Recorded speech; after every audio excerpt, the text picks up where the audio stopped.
Let's talk about black holes and what happens inside them. A really interesting theory is that black holes might lead to parallel universes. The theory suggests that in a black hole, space-time curves so much that it creates a bridge to another universe. Now, one piece of evidence for this is how matter behaves near black holes. When matter gets too close, it starts to spin really fast, and it's theorized that this spinning creates a wormhole. This wormhole would act as the bridge to another universe. Another idea is that black holes might be connected to singularities, which are points where our laws of physics don't work. When matter falls into a black hole, it's theorized that it's crushed into a singularity.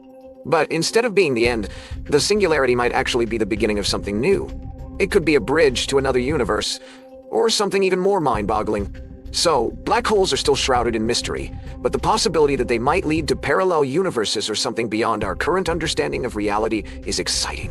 Who knows? Maybe one day we'll find a way to safely travel through a black hole and explore these fascinating realms for ourselves.